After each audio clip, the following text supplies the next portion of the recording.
In this video, we'll see how passwords are really cracked. Passwords are not saved as plain texts. Any website of this age on the internet uses a hashing algorithm to encrypt and manage passwords. There are many types of hashing algorithms like the SHA-1, MD5, etc. As an example for this video, let's consider Facebook. In order to log into your Facebook account, you enter your email and password and click on login. The first time you create a Facebook account, you are asked to fill in a form like this, which contains your name, your email address, and it asks you to choose a password, your birth date, and your gender. Once you click on sign up, this data is sent to the Facebook's backend database. In the Facebook's database, your name, your gender, your age, and your email or phone is saved as it is. But what about the password? As I told you, a password will never be saved as a plain text in a website's database. So this password is given as input to a hashing algorithm, and the output given by this hashing algorithm is the encrypted form of the password, which appears to be random but is not. This hashed password is saved in the Facebook's database but not the plain text, which means the password which you entered will never be saved on Facebook's database as a plain text. Instead, only its encrypted, or in other words, the hashed password is saved in the Facebook's database. Now suppose Facebook had a data breach, and hackers managed to gain access to Facebook's user info, which included their name, age, gender, email, and password.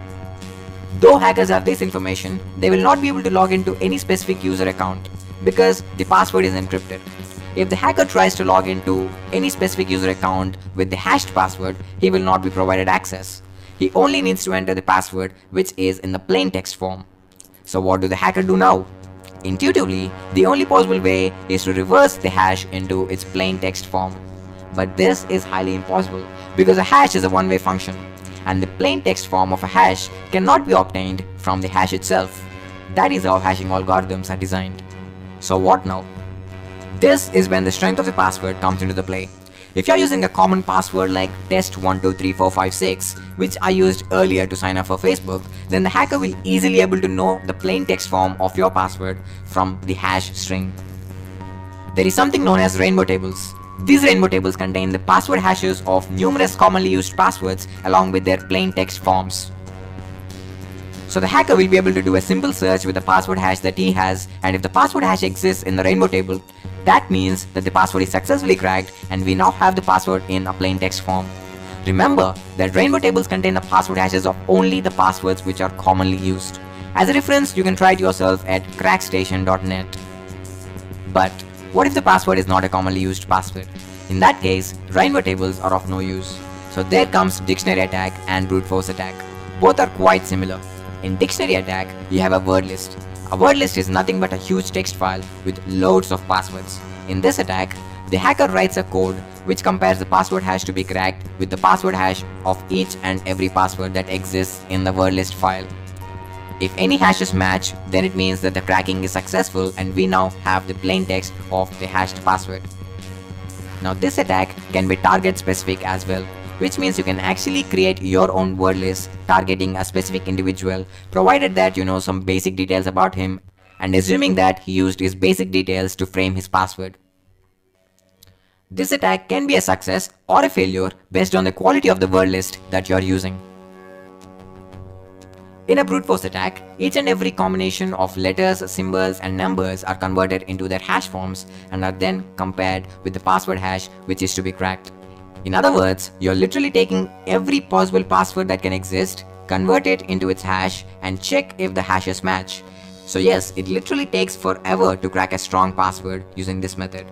However, if the computer's processing speed is fast enough, then yep, simple passwords can be cracked easily by this method.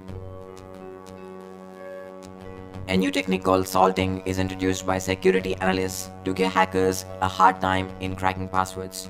In this technique, a specific combination of characters are inserted at specific positions of the plain text password before hashing. Every company has its own salting algorithm and they don't make their salting algorithm public. For example, let's say Facebook salting algorithm inserts the string f&2p at the beginning, after the third character, and at the end of the plain text password. After salting the password, the salted password is then hashed by a hashing algorithm. So, when a salt is used, rainbow tables are of no use, even if the password to be cracked is a weak and commonly used password. because the hash of the password without salting do not match the hash of the password which is salted. Also, brute force attack and dictionary attack are not effective to crack salted passwords unless the hacker already knows the salting algorithm employed by a company.